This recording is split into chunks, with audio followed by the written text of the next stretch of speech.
Eu enxergo o cacau como um alimento, né? Uma fruta muito saborosa, muito rica nutricionalmente.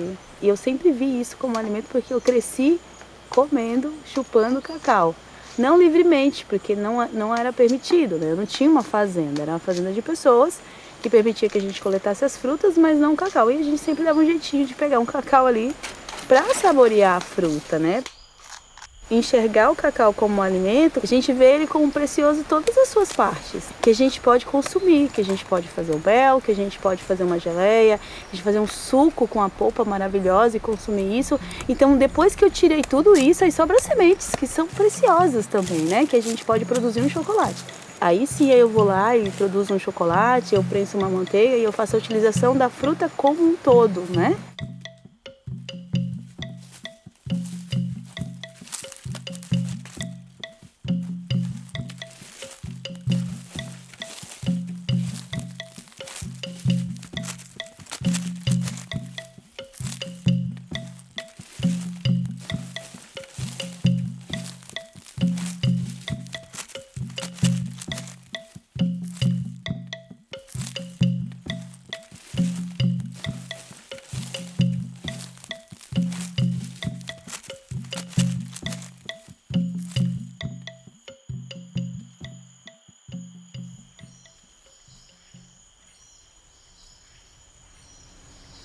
Ser guardiã do cacau significa plantar cacau em diversidade. Primeiro, ele é mais resistente a doenças. Segundo, as pessoas que estão plantando esse cacau têm uma diversidade de alimentos para consumir, tem uma diversidade de recursos para utilizar.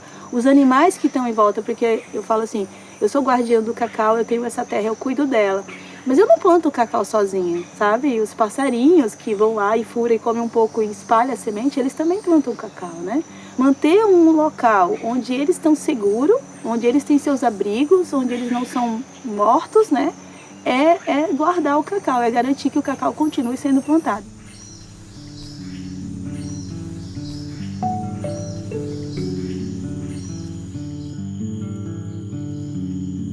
Eu nasci num vilarejo onde tinha muitas fazendas de cacau e depois, quando eu era muito bebê, eu fui morar na fazenda de cacau, assim que eu saí do hospital, com os meus pais, minha mãe e meu pai. Meu pai sempre trabalhou com cacau e a minha mãe, ela vem de um local onde se criava gado. Então, meu pai que trouxe a minha mãe para o cacau e hoje ela é apaixonada por cacau. E a minha mãe conta que quando eu nasci, eu não mamava. Então, ela pegava o mel de cacau, colocava um pouquinho de água, porque botava na mamadeira para me mamar, porque não era fácil para ela comprar o leite, né? Então ela fazia isso, ela pegava tangerina, que dá muito no cacau também, fazia o suquinho e dava para mim. Era como ela me alimentava. Ela conta, e olha que eu nasci na época áurea do cacau, quando o cacau estava muito em alta e vendia muito, eu nasci nessa época. Mas a minha mãe falou que morava numa casinha de madeira, sem água, sem luz, né? E sem acesso à cidade para comprar o que ela precisava para me alimentar.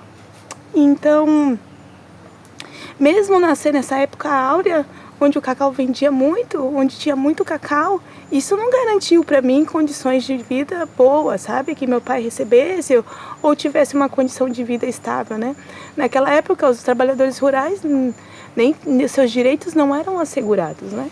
E era essa época áurea. Áurea para quem, né? Áurea para poucos que detinham o poder da terra, né? Minha mãe cuidou de 6 filhos, 4 delas e 2 adotivos, sozinha.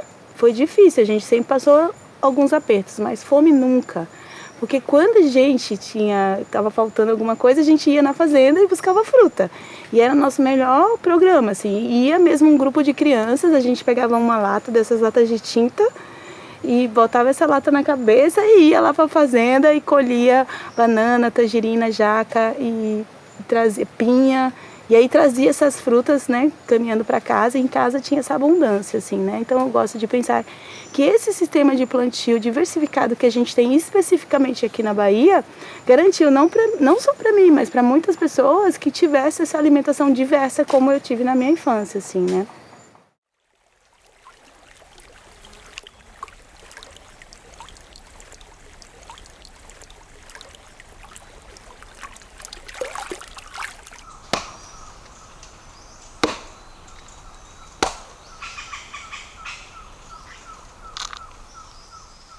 Quando veio a vassoura de bruxa, o meu pai sempre trabalhou em fazenda de cacau. E aí ele ficou sem trabalho.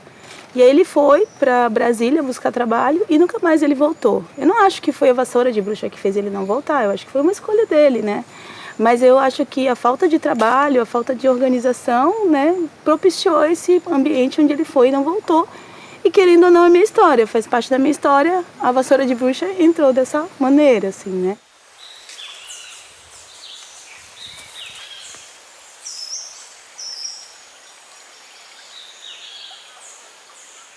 O estudo era a única coisa que a gente tinha que podia nos ajudar a ter uma vida um pouco melhor. A minha mãe falava isso e eu acreditava nela, sabe? E aí eu tive a oportunidade de ir para São Paulo. E não era a melhor oportunidade, sabe?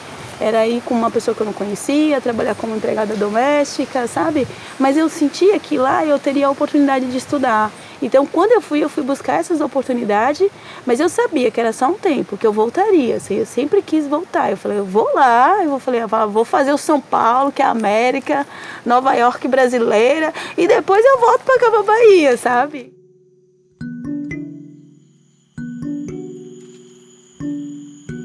Eu caminho pela roça e meus olhos enxergam coisas, assim. Olhar uma planta e, nossa, me alegrar com a beleza da planta, com o recorte que ela tem, sabe? Quando eu era pequena e andava na floresta de cacau, que foi nessa época da vassoura de bruxa, eu ficava tentando achar a bruxa. Porque eu só via coisa boa na floresta, assim, na cabruca. Eu via tanta fruta, tanta banana, tanta tangerina, tanta banana. Eu falei, mas por que? Cadê essa bruxa? Mas tem tanta coisa aqui para vender, por que ninguém vende isso, né? E eu sinto que hoje pensar sobre isso me faz pensar na minha bisavó, sabe? Porque como um povo originário, né, que estava nessa terra há muito tempo, que usava os recursos dessa terra para poder manter sua vida, eles tinham essa sabedoria, esse conhecimento. Eu não estou inventando nada. Esses saberes já estão aí, eles estavam se perdendo.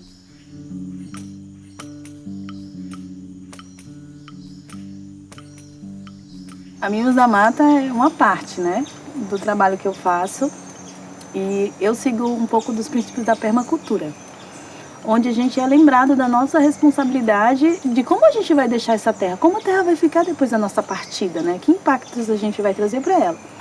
E um dos princípios é que a gente tem que compartilhar o excedente, né? Então, com a Mimos da Mata, é uma forma justa que eu encontrei de financiar o trabalho que eu faço com a terra, porque esse era um projeto que eu queria fazer. Cuidar da terra era meu sonho, minha vontade, né? E como é que eu ia fazer para financiar esse plano, entende? Para ter recurso para ele, né? Então, a Mimos da Mata foi essa forma, tanto de compartilhar o excedente, porque, nossa, a terra produz muito, a terra é muito abundante, é muita coisa que a gente tem. Então, é uma forma de eu compartilhar. E é claro que tem um custo, e por isso que os produtos são vendidos, mas a gente também faz troca, a gente também contribui com a escola do meu filho, com o meu vizinho, o presente de um amigo que vai casar, que é da minha região. Então, é uma forma que eu compartilho o que a minha terra produz aqui, é a Mimos da Mata. Mas é também...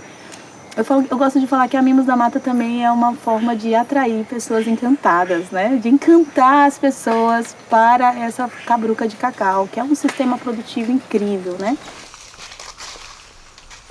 O nome, ele faz referência ao trabalho, né? De ser um mimo, de ser uma pequena coisa, sabe? Uma dose ali, uma coisa feita com muito carinho para nutrir uma pessoa, né? O produto da Mimos da Mata é isso.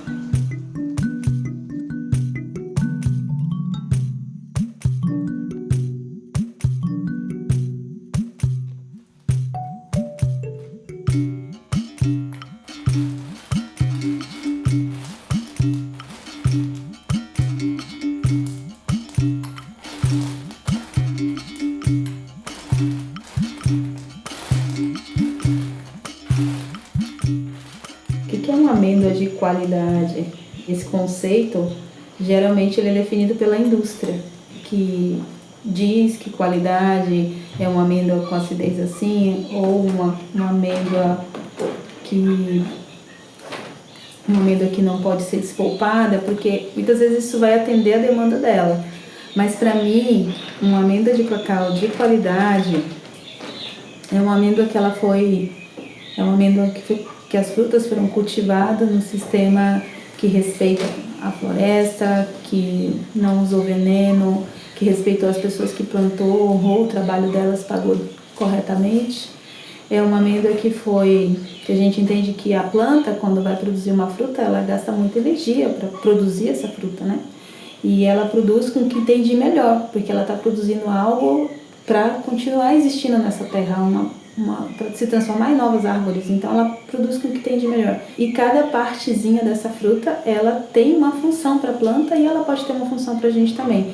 E na fruta cacau especificamente, a gente pode fazer uso de todas essas partezinhas.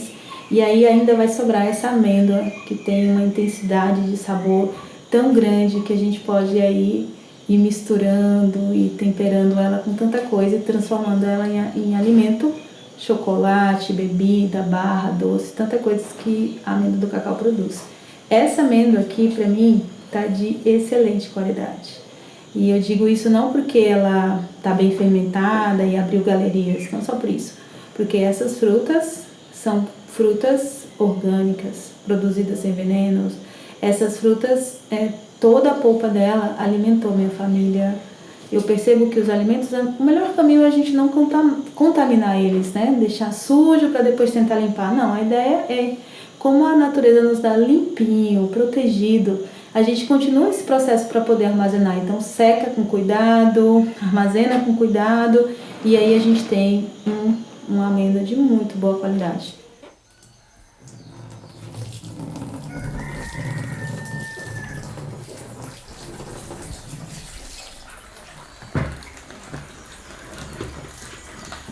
Eu hoje ainda estou tentando chegar num modelo de produção artesanal, porque é assim que eu quero continuar estando, né?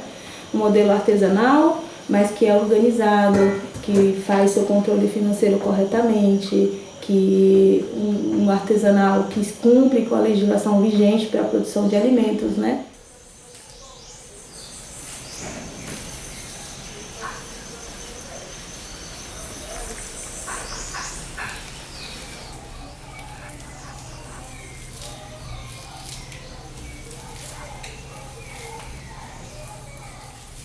A Mimos não será uma grande indústria que você vai produzir 500 barras de chocolate, não será isso. A Mimos será uma empresa pequena, artesanal, que produz chocolates únicos, que são os chocolates da Nara. E o crescer para Mimos é quando a gente vê outras Mimos nascendo, que não necessariamente se chame Mimos, né? Mas que seja outras agroindústrias, outras pessoas que estão beneficiando os seus produtos e lançando, né? É isso, porque eu vejo que isso é sustentável. O artesanal, ele é o futuro para mim, eu acredito nisso, e ele é sustentável, né? Porque eu consigo atender ali o que está em volta de mim, a minha demanda, aí eu tenho um vizinho que atende a demanda dele, e assim a riqueza se espalha, né, entre todos nós. E eu já vi isso acontecer simplesmente compartilhando conhecimento, assim, da forma como eu sabia, nem foi tão rebuscado não, sabe? Um vídeo mal gravado no YouTube, e uma pessoa lá do Amazonas viu o vídeo, decidiu aplicar alguma das técnicas que eu ensinei, né? Veio aqui, conheceu um pouco do meu trabalho e hoje ela desenvolve um trabalho com uma comunidade inteira de ribeirinhos lá, né?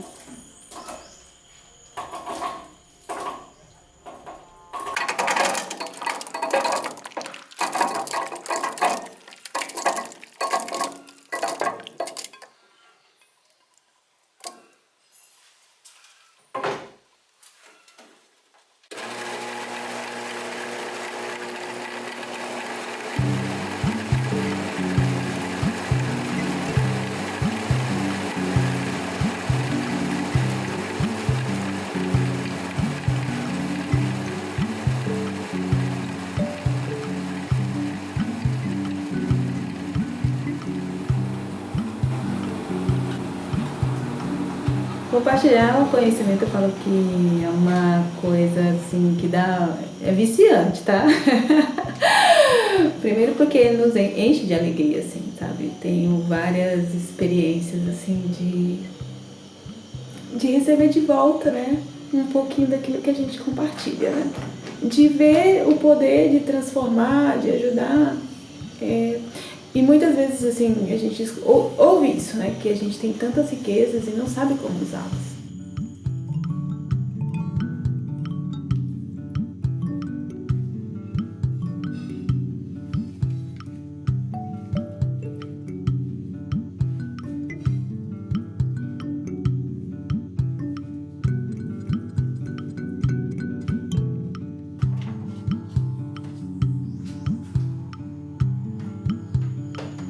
Quando a gente compartilha, a gente recebe mais, e recebe muito mais. E essa é uma coisa que eu realmente acredito nisso, né? De compartilhar sem medo, né?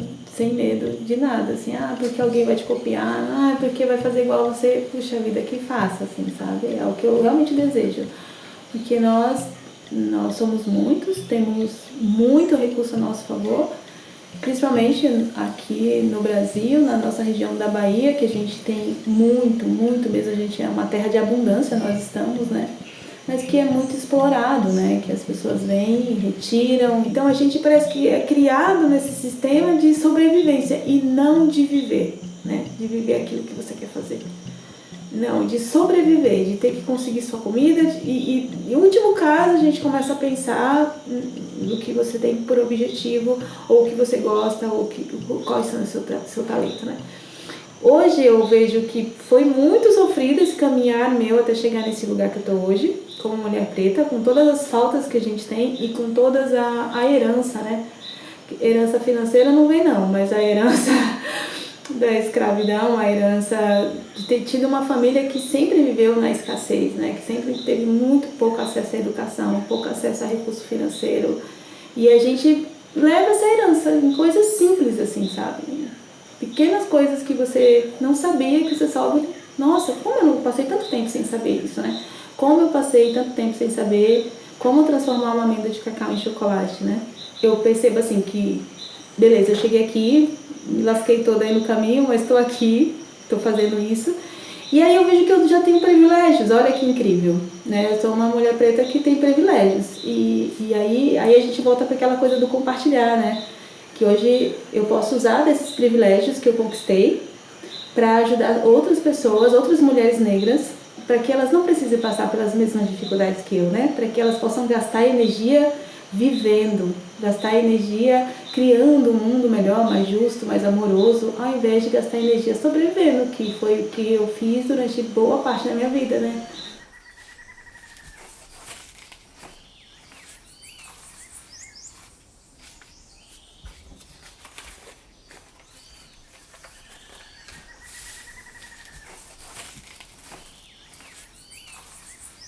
Eu acredito na força do desejo. Sim. Se a gente tem um desejo no nosso coração, tem vontade de fazer algo, e a gente pode identificar, eu gosto de pequenos passos, identificar hoje o que eu consigo fazer hoje para alcançar aquilo que eu almejo. Então, hoje eu consigo pegar um papel e uma caneta e desenhar e mostrar passos, coisas que eu queria alcançar. Eu consigo fazer isso, então eu posso fazer isso. E isso é um começar. Um pouquinho de cada vez. A gente pode fazer um pouquinho de cada vez, um passinho de cada vez.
A Nara é uma mulher livre, é guardiã de uma terra que tem 31 hectares de terra, é muita terra.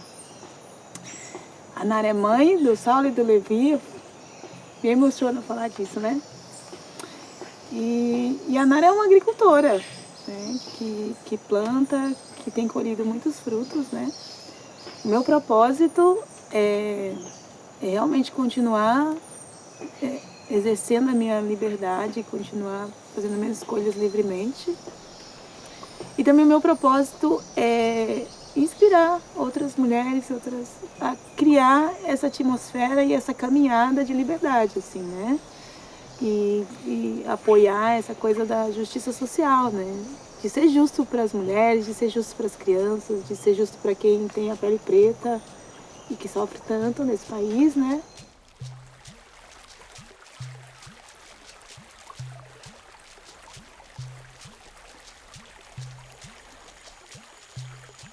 Eu sou sonhadora. Eu acho que a gente pode, sim, mudar o mundo. O mundo todo talvez não, mas o nosso mundinho ali próximo da gente, a gente pode, assim.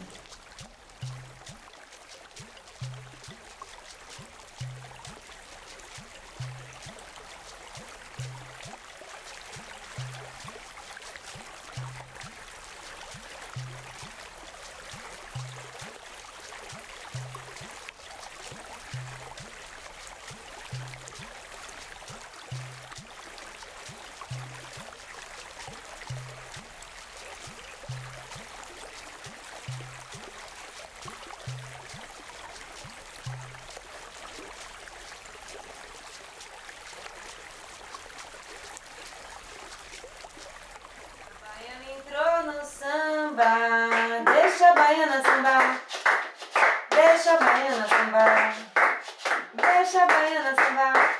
A baiana entrou no samba, deixa a baiana sambar, deixa a baiana sambar, deixa a baiana sambar. A baiana entrou no samba, deixa a baiana sambar, deixa a baiana sambar, deixa a baiana sambar. A baiana está sambando e o povo gritando assim: salve a Bahia, salve o